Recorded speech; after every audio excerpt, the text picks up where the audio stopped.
안녕하세요. 이야기가 있는 성운당 하경서재 박하경 작가입니다. 제주엔 벌써 유채꽃이 한창이라고 하네요.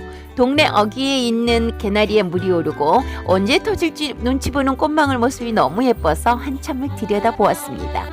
현대문학사조 회장을 맡고 계시는 도균 이상호 회장님의 시 오로라를 소개해드립니다. 오로라는 대기 중에 가스와 태양에서 날아온 고에너지 입자가 반응해서 빨강, 파랑, 노랑, 연두, 분홍 등의 색을 띠는 발광 현상으로 주로 극지방에서 나타나는 현상이죠. 직장인들이 은퇴를 표현하는 말 중에 오로라를 보러 간다라고 표현한다고 합니다. 오로라를 보러 가고 싶다, 즉 나 은퇴하고 싶다 라는 뜻이고요. 그리고 은퇴한 직장인들에겐 오로라를 보러 갔다라고 표현한다고 합니다. 아마도 동유럽 쪽 문화가 아닐까요? 오로라는 신의 영역이고 오로라에 관한 이야기는 인간의 영역이라고 합니다. 여기에서 왜 오헬리의 크리스마스 선물이 떠오르는지요? 마지막 잎새 하면 오헬리 떠오르실 텐데요. 오헬리는 미국의 소설가입니다. 노스캐롤라이나 출생으로 본명은 윌리엄 시드니 포터. 15세까지밖에 정규 교육을 받지 못했는데 자파상 점원, 농장 관리인, 국유직 관리국 직원 등을 거쳐 은행원으로 일했다고 합니다. 은행을 그만둔 뒤에 은행으로부터 공금 횡령을 했다는 혐의로 고발당해 온두라스로 도피했다가 아내가 위독하다는 소식을 듣고 귀국해서 아내가 세상을 떠나자 곧바로 5년형을 선고받고 교도소에 수감되었다 하죠. 교도소의 병원에서 약제사로 일하면서 딸 마가레티의 부양비를 벌기 위해 글을 쓰기 시작했는데 복역 사실을 숨기기 위해 오헬리라는 필명을 사용했다고 합니다. 모범수로 인정받아 3년 3개월을 복역한 뒤 출소했고 생을 마칠 때까지 수백 편의 단편 소설을 발표했습니다. 그의 작품은 미국의 대도시 생활을 배경으로 서민들의 애환을 따뜻한 시선으로 묘사했다는 평을 받고 있죠.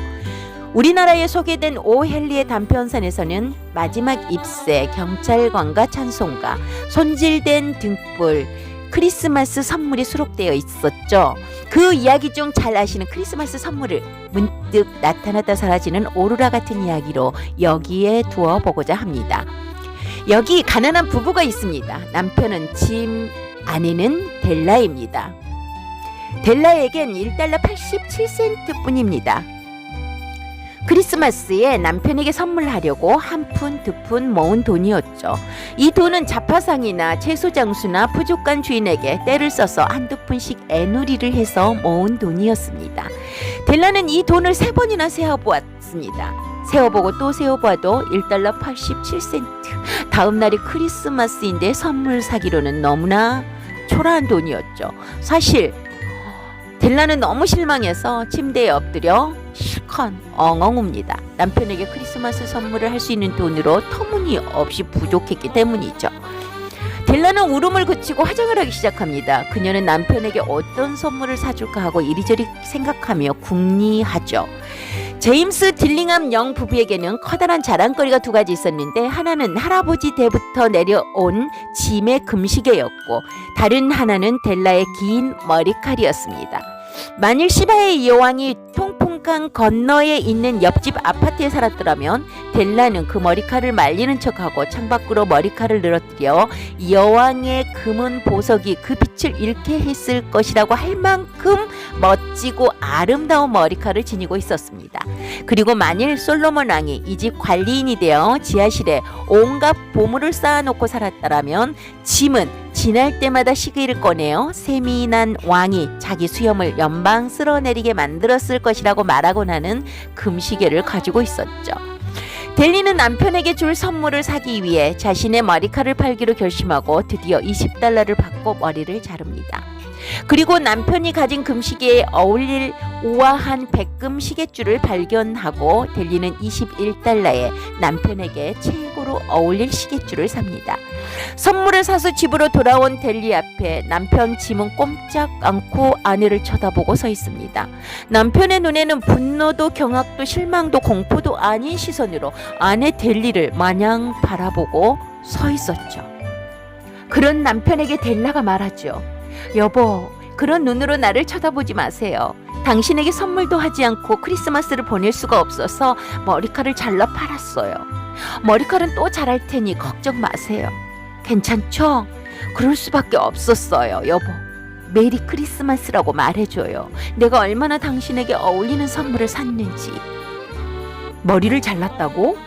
짐은 아무리 고심해도 이 엄연한 사실이 이해되지 않는다는 듯 힘들여 물으면서 짐은 외투 주머니에서 선물 포장이 된 작은 상자를 꺼내서 식탁 위에 놓습니다. 절대로 오해는 하지 말아요. 당신이 머리카락을 자르든 자르지 않든 당신에 대한 나의 사랑에는 조금도 변함이 없어. 그러나 저 상자를 풀어보면 왜 내가 잠시 동안이나마 멍하게 있었는지 알게 될 거요. 그녀는 새하얀 손으로 민첩하게 리본을 풀고 종이를 펼칩니다. 곧 황홀한 환성이 터져 나옵니다. 그러나 그녀의 마음은 재빨리 변하여 히스테리컬한 울음으로 바뀌죠. 델라의 눈앞에는 매우 값지고 아름다운 머리핀이 놓여 있었기 때문입니다. 크리스마스 선물은 당분간 치워둡시다. 지금 바로 사용하기에는 너무 훌륭한 것 같아. 당신의 머리핀 살 돈으로 금시계를 팔았거든. 우리 인생에 있어 오로라 같은 기적이, 사랑이, 인연이 있기에 우린 여기 이 자리에 있는 것이겠죠? 도균 이상호 시인님의 오로라 들려드립니다. 오로라, 도균 이상호. 빛의 마술사 렘브란트도 흉내낼 수 없는 색, 태양이 뱉어낸 플라즈마 입자 태양풍에 떠다니다가 지구 자기장을 만나 남북극으로 흡수될 때 나타나는 신의 영혼의 빛 오로라. 태양과 달 그리고 지구, 오묘한 야릇한 개성을 표현하는 별들, 각자 생존하기 위해 개체의 불을 밝히지. 서로의 공존을 위해서 조금씩 양보하면서 날마다 그리고 영원히 인사를 주고받지.